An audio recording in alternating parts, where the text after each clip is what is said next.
Good morning. We will pay attention to bank reconciliation today, completing entries in the subsidiary journals, and to reconcile the bank account with the bank statement. The following information was obtained from Fasten Stores, and they give us the bank reconciliation statement for the previous month, indicating all the amounts that must still be completed by the bank. They give us the balance in the bank account as 480, but it is not indicated whether this is a debit or a credit balance. Remember that this balance that we get in the previous bank reconciliation statement is the opening balance that I will use in my bank account. Therefore, I have to decide whether this is a debit or a credit balance. The bank statement opening balance was debit. The outstanding deposit is on the credit side. All these other entries, outstanding checks and that incorrect deposit, is on the debit side. So we have to add all the debits and subtract the 920 to determine what is the difference between the debit side and the credit side. And the credit side is smaller than the debit side, therefore we will have a credit balance of 480. And we will start our bank account with this credit balance of 480. So in the bank account, we will indicate that the opening balance on the 1st of June was negative. That means it was a bank overdraft of 480. The totals in the cash receipts journal and cash payments journal is provided. So we will start with those totals in the journals because that is where we stopped when we completed this journals during the month. And all the additional entries that we discover in the bank statement must now be added to these two journals.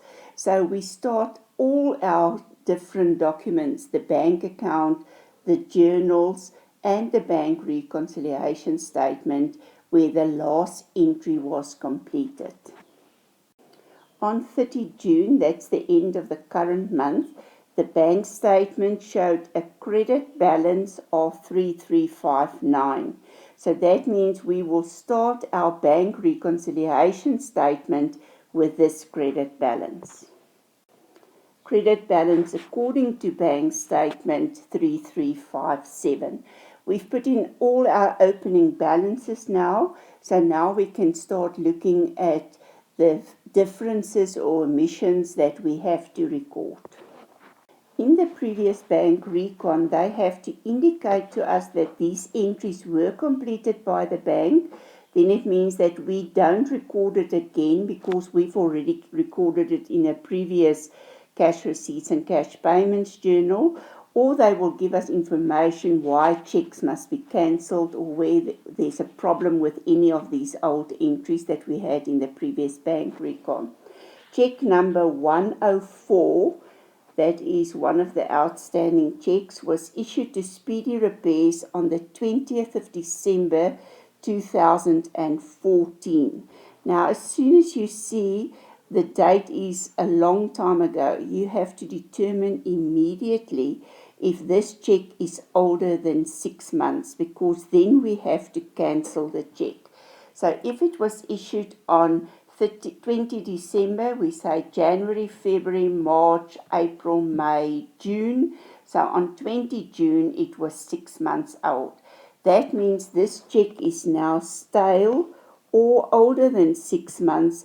So this check is invalid. They can't do anything with this check anymore. So this check must be cancelled. When we issued the check, we recorded it in the cash payments journal. So when we cancel it, we will cancel it in the cash receipts journal. This was originally for repairs, so we have to cancel the check exactly as the original entry was completed. In the cash receipts journal, we will show that this entry was recorded as Speedy Repairs, The check was for 100 Rand, so originally the bank account was credited. Now we will debit the bank account. We owe this money to the creditors now, so it means that we will show that this amount must be credited in the creditors control account. We can't cancel the repairs because the repairs was done, so you can't reduce the expense for repairs. If this check was, for instance, lost in the post or something happened why they didn't deposit, we owe this money to the creditor. Check number 514 and 528 appeared on the bank statement. Now there we showed check number 514 and 528 as outstanding amounts at the end of the previous month. The checks were now deposited at the bank, so they appeared in the bank statement, so we don't have to complete any entry.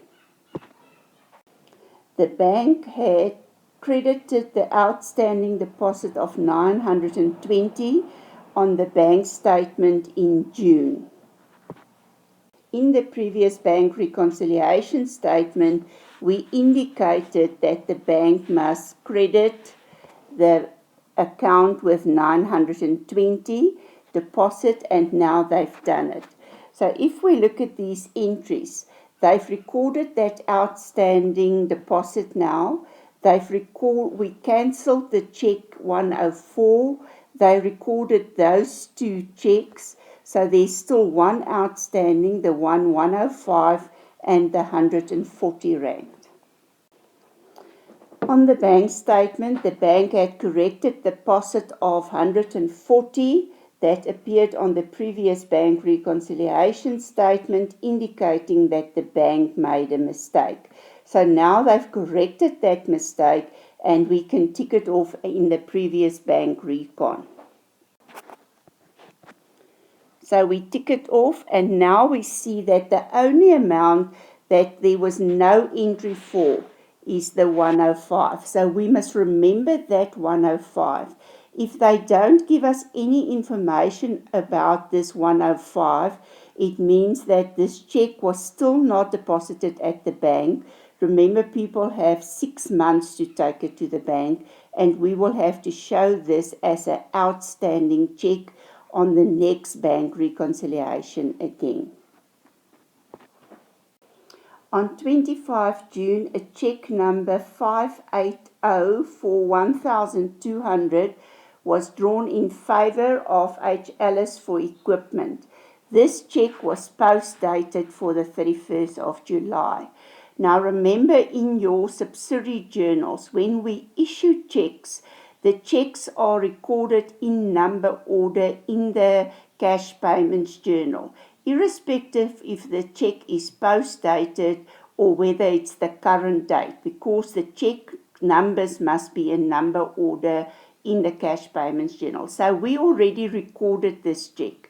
The person receiving this check can't do anything with this check until the 31st of July. So he will have to put it in his books and keep it there until the end, when he can actually go and deposit and get his money from the bank. So at this stage, this check is an outstanding check that the bank will have to pay out in the future. So we will record this in the bank reconciliation statement as an outstanding check. Post-dated check 580 was issued. The bank will pay out this 1,200 in the future. The tenants of Protea Florist directly deposited their rent into the bank account 450. So this was a direct deposit. The bank already recorded this entry. We now have to record it in the cash receipts journal to indicate that the money in the bank increased. In the cash receipts journal, we will show that the money was received from Protea Florist. The bank account will be debited to increase the money in the bank, and we will credit rent income to increase income. The following items appeared on the bank statement received from Nedbank for June. interest on credit balance. Now remember, this information is on the bank statement. What we record on the debit side of our bank account, the bank will record on the credit side. So if they say interest on credit balance, it means it's a balance in the books of the bank on the credit side. So in our books, we will record this 24 Rand as interest that we receive from the bank because their credits are equal to our debits. So we will indicate in the cash receipts journal that money was received from Nedbank, 24 Rand, and we will credit interest on current account. Then there's also amount on the bank statement for service fees 18 and cash handling fees 22. All expenses payable to the bank is added together and recorded as bank charges. The only one that's not part of bank charges is interest that we have to pay to the bank. So interest income or interest expense is always recorded separately. If we add the 22 and the 18, it means that we have to pay 40 Rand bank charges that will be recorded in the cash payments journal. And we will show in the cash payments journal that the money is paid to Nedbank. It reduces the money in the bank and it increases the expense for bank charges. Check 570 issued to Speedy Repairs for 990 Rand is correct on the bank statement. So that means the bank didn't make a mistake. We made a mistake because we recorded this incorrect amount on the cash payments journal as 909. When mistakes were made, we first have to determine whether the business made the mistake or whether the bank made the mistake. If the business made the mistake, it will be corrected in the subsidiary journals. If the bank made the mistake, it will be recorded in the bank reconciliation statement. Secondly, we have to determine whether the amount was recorded too much or too little. So in the cash payments journal, we were supposed to record 909 Rand. We only recorded 909. So that means that we recorded 81 too little, and therefore we will have to correct this mistake in the cash payments journal, indicating that the amount paid to Speedy Repairs was actually 81 Rand more than we indicated. So 81 Rand more will go out of the bank and the expense for repairs will increase with 81 Rand. A check received from H. Molefe for 180 Rand in settlement of an account of 200 was dishonored. The 20 Rand discount will be cancelled in the general journal. So we will not record this now because it's not applicable on the bank reconciliation statement. This check was recorded in the cash receipts journal when we received this money. So if the check is dishonored, we will cancel it in the cash payments journal. H. Molefe RD check means referred to drawer, so there was something wrong with the check, either insufficient funds, signature not on the check, dates post-dated or older than 6 months or whatever. Then the bank will reduce with 180 Rand and the debtors will owe us this 180 Rand again. We will add up the totals in the cash receipts journal and cash payments journal, and then the amount in the bank column will be recorded on the debit side of the bank, and the amount in the bank column in the cash payments journal will be recorded on the credit side of the bank account. So on the debit side of the bank, we will show that the total receipts recorded in the cash receipts journal was 10,613. The total payments recorded in the cash payments journal was 11,971. And that means that we've got a negative balance. So if we look at this bank account, is this balance correct, bringing down on the debit side? No, because the credit side, if we add those two figures together, it gives me 12,451. So I say 1, 8 and 7 is 15, 9 plus 4 is 14, 12. The amount on the debit side is 10,613. So we can't show a balance on the credit side because the credit side is bigger than the debit side.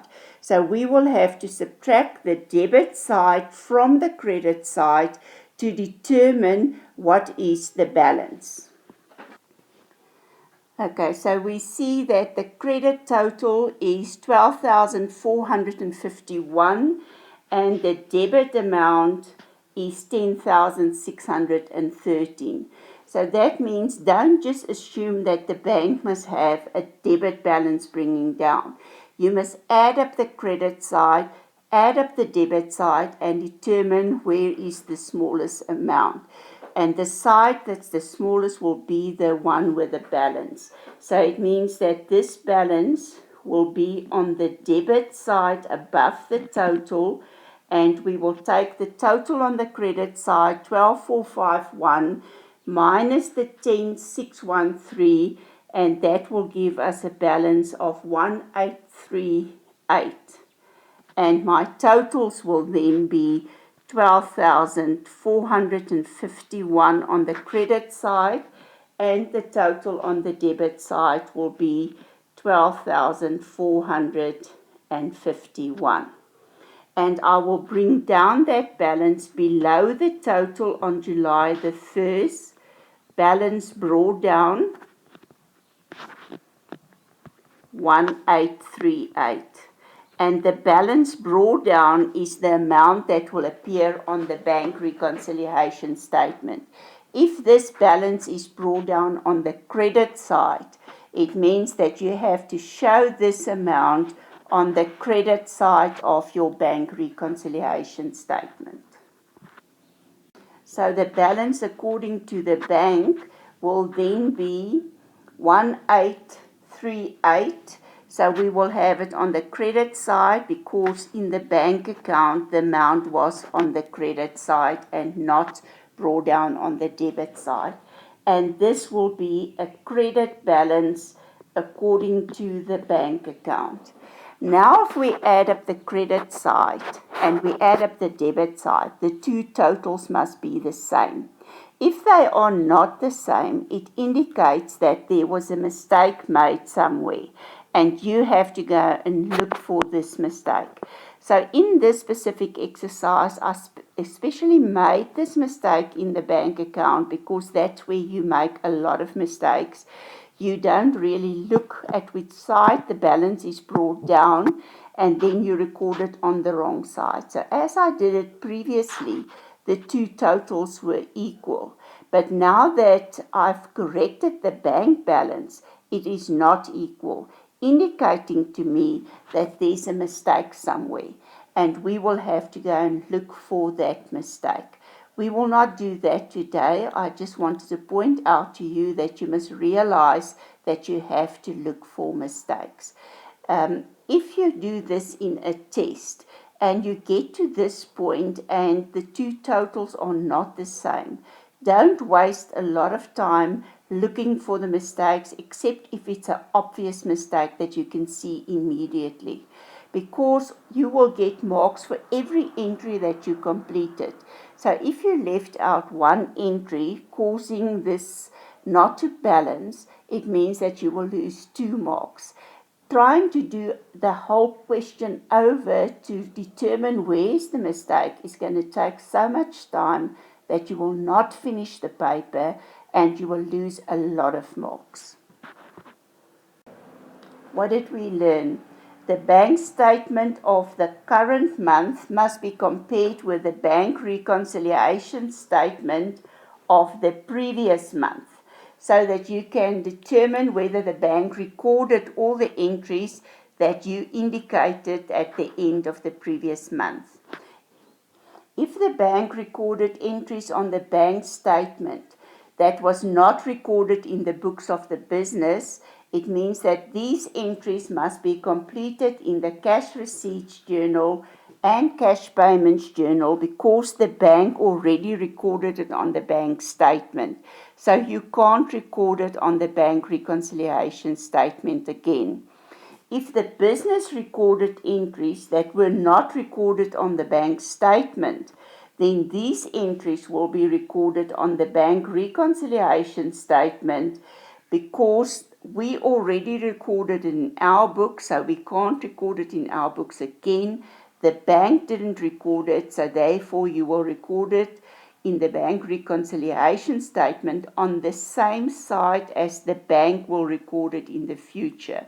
So deposits will be recorded on the credit side of the bank reconciliation, and checks will be recorded on the debit side of the bank reconciliation because the books of the bank is always the opposite of the books in the business.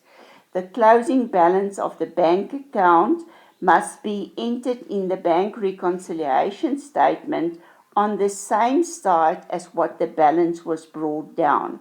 So if the balance is brought down in the bank account on the debit side, then it will be shown in the bank reconciliation statement on the debit side. After we completed all the entries, the debit and credit total in the bank reconciliation statement must be equal to indicate that there is no omissions or mistakes that were not corrected. If they are not equal, it indicates to you that there are still mistakes that you have to go and look for and that you will have to correct.